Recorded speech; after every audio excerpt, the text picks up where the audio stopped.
So I want to show you the process we use for putting up corn. You can see the corn got picked. And I got a canning pot, but I'm going to use it for blanching. Today we're going to cream it, freeze it, and can it.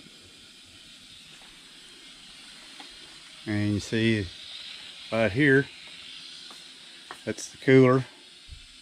Put ice in it, and that way when you're done blanching, you can stop the blanching process. And then here's where we boil the water for the blanching. So that's how it works. Next step, I'll show you how an easy way to shuck corn. It's a trick that my dad taught me, and it's fast. So I'm going to show you the trick my dad taught me. You can do it the old school way and peel it like a banana, and you'll blow your brains out about a dozen 24. Don't do that. The ends, that's how you buy them in the store. And the reason they do that, there's worms on the end. Hi, you bought a wormy corn, you didn't even know it. So you got wormy corn that you grew, it's good enough, it'll work. You don't have to use as many pesticides either. So the way I do it, my tool of choice is S-swing. I'm a tool nerd. I love these hatchets. So you get the corn and you cut the ends off. And then I want to get the camera up here close. So there's the silk. You get your thumb in there, peel that back, and watch this, just like a zipper. There's no silk. Ta-da! You look like a super genius now. So we got 156 ears we're about to put up. You need to know how to do little tricks like this, or you're gonna be here all day long. So what we're gonna do, we're gonna put some up that are in the husk, vacuum bag them and freeze them in the husk. Some we're gonna shuck, blanch, corn on the cob, vacuum bag. Then some we're gonna cream them, and hang on. These have been around since the 30s, they work great. Be warned, you will have blood in the corn. The way it works. If you ain't got some hide missing by the end of the day, you did it wrong. So we'll cream some. That's my favorite way. It takes up less room too. And then we're gonna get corn, get a knife. I also use these creamers. I'll reset them. I've got one reset for cream and one set up just to get the corn off. But I like a knife. I can do a knife fairly quick. Then we're gonna can it. And I want something in the freezer, and I want something canned. If I lose power, I got backup. Canned corn last couple years. A lot of the new cans say they'll only last a year. I ain't doing that, whatever. So this is one of the ways we do it. So appreciate you watching. We're gonna start shucking corn.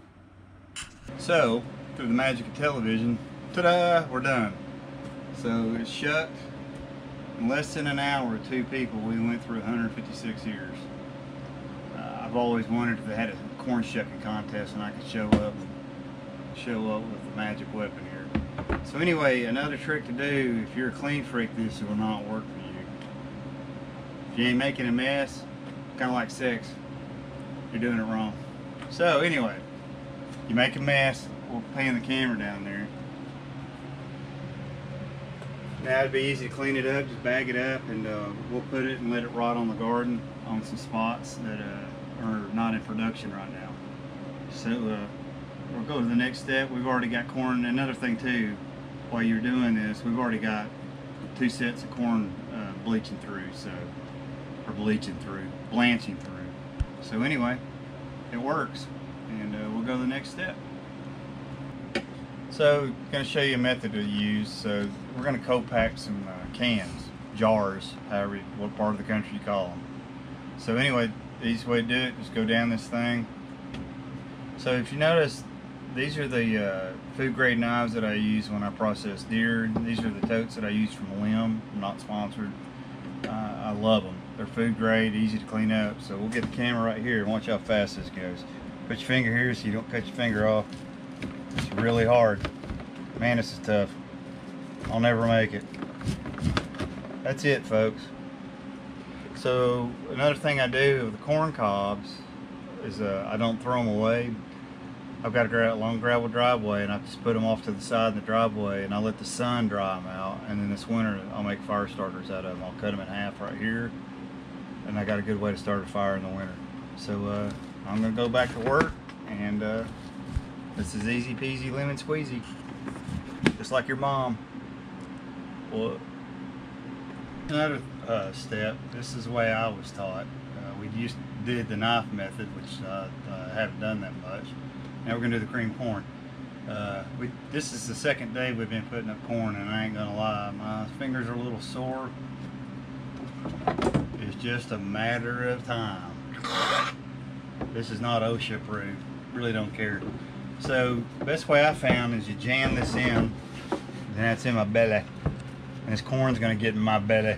But what I do, I jam it and I come down. So for the sake of the camera, another way to do it, I know swap up from here to here when you get bored or tired.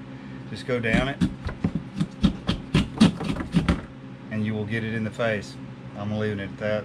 Think dirty thoughts, whatever. You're sick. So anyway, that's how you do it. And cream corn, this is the way I prefer.